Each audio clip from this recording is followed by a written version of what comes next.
What's up, everybody, and welcome to another episode. Hit the like button, subscribe to my channel, and share the video. Hit the join button and become a member. Why? Well, members get exclusive content. Hit the bell icon on my channel so that you will receive a notification every time that I drop a video, and you can go and check it out if you support me and support the channel. Okay, clearly, my audience, my viewers, my supporters have spoken. They said for me, unequivocally, to keep the same tone, the same mannerisms, the same narrating skills. Not to change a thing, not to change my inflections, not to change my intonations, not to change my voice, to continue to be unique and be myself. Overwhelmingly, they said this. In fact, I don't think there was one different opinion in the comments. They all said for me to keep the same style. And thus, I, of course, will oblige and continue to narrate my videos the same way that I've been doing it. Let's get into it. And thank you all for responding and letting me know which way to go with this. Now, let's get into it. Two riots that happened there in El Paso in 1991 between the Southsiders and the blacks. Me and Dubs. Now, as Dubs has said on this channel before, he and I used to be real close before we had that altercation where he hit me in the damn mouth and knocked my tooth back. Before then, he and I were as close as two people can be from opposite sides of the fence, from different races. Also, we slept right across from each other. Dubs and I did. He slept on one bunk this way, and I slept across on another bunk. So him and I interacted all of the time. Again, Dubs has alluded to this on his channel also, that Napomo there in El Paso Robles was the most racist unit in El Paso. This is not me crying and claiming racism. Anybody will tell you that. Napomo was just the most racist unit. And there wasn't a lot of Southsiders there. Dubs was there. A dude named Morphine from Southflows, and we're arch enemies with the Southflows. Morphine was there. Him and I were straight though. We ended up going on Cambridge together, which I'll tell you about in a little bit. And Tank, I forget where Tank was from. Southsider Tank was there, and like 3 Woods. It was like a few. It wasn't that many Southsiders. 10 to 15 Southsiders, 3 to 5 Woods. The rest was blacks right there in the dorm in Napomo. It was a big wood there named John West. Okay, now, a dude named J-Rock from Grape Street Watts was there in the unit with us on Napomo. And there we had staff member Gallagher, a depraved devil, a depraved white guy who took pride in starting conflicts with the races and with the different factions, assaulting inmates himself. He was eventually fired for this. But he used to do all sorts of stuff. I'm going to have to do an entire video on Gallagher himself. BT, the senior, his name was Billy Tidwell. His son worked there. He was the senior. We called him BT. Also a depraved, covetous, maniacal, diabolical creature who relished in starting stuff as well. Him and Gallagher used to be in cahoots. And this dude, J-Rock, he used to frolic around somewhat with Gallagher and BT. And people didn't really like this. Now, the Southsiders believed that J-Rock was snitching in the dorm. I have no proof of this. I have the way my politics work and the way my thinking works now, I need paperwork. And the only reason I mention this without proof of this, even putting his name in something like this, is because it's important to the story. Because since they believed this, something transpired over this belief. That's the only reason that I bring it up. It's an integral, central part of the story. Whether he was telling or not, I have no idea. But they believed that he was. When we come out to line up for child, there in the Pomo, we always lined up with a unit called Cayucas. They would line up on the yard, come out from the back, and we come out from the front. We come out, and they would say line up in 3 rows there in the Pomo. So there'd be 3 rows of us, the whole unit, though, 3 long rows, and we all mobbed the child, the whole unit. And Cayucas would go to child with us. So one day we was coming out for child and happened to look over and over at Cayucas, and 3 dudes from East Coast was pummeling upon and smashing a dude from F-13, Florencia. They're arch enemies out there on the street. Clearly, this had something to do with some gang shit out there on the street, because they was the only ones, was the dudes from East Coast that was pummeling the dude from F-13, no other Southsiders.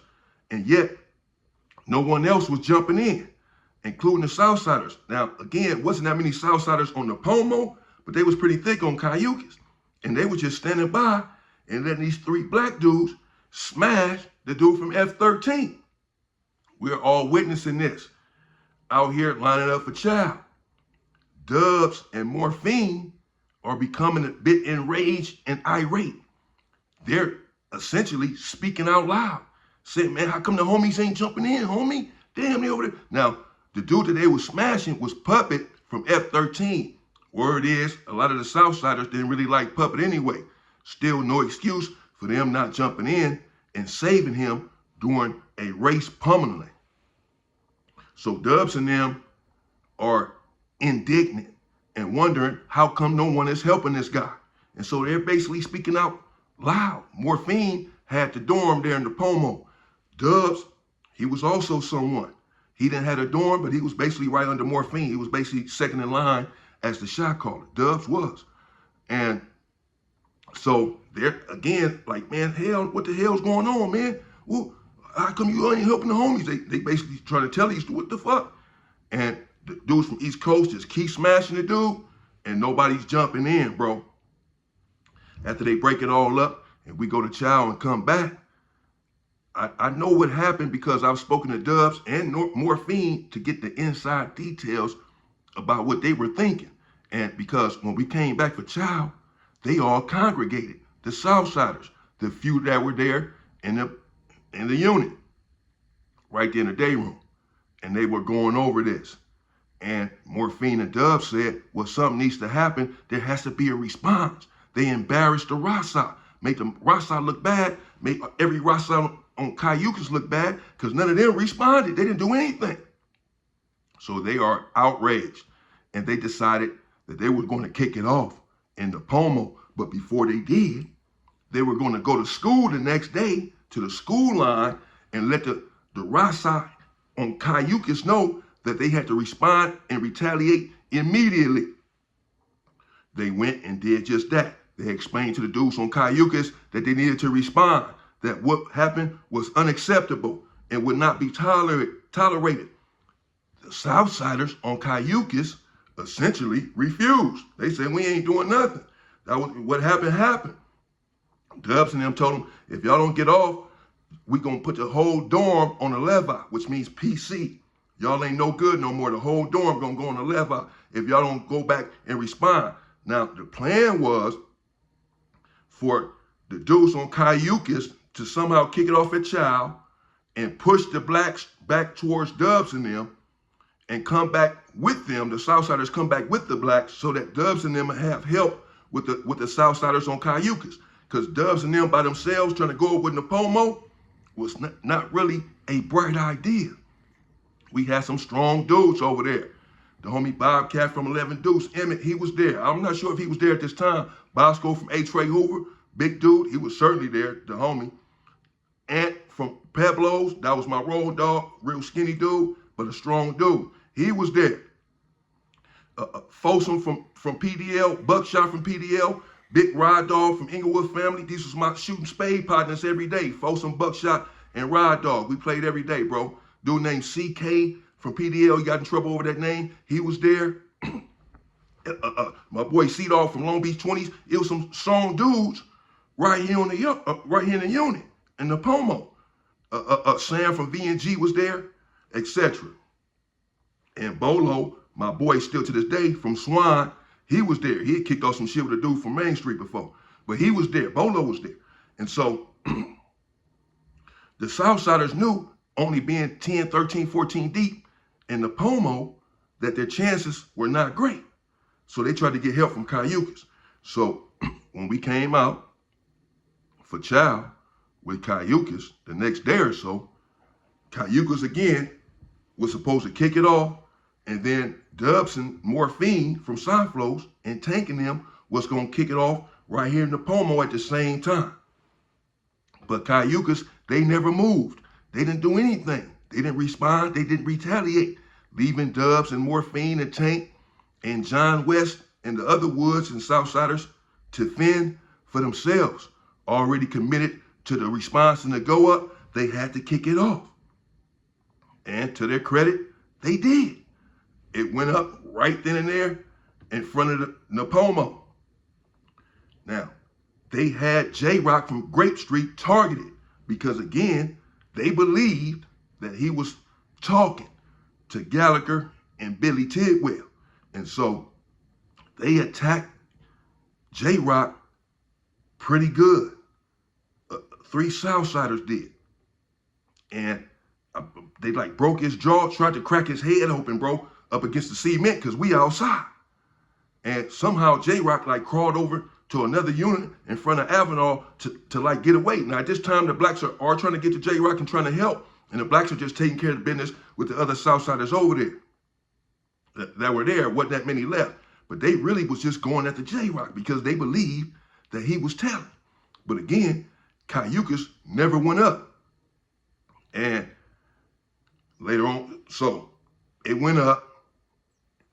They got J-Rock pretty good.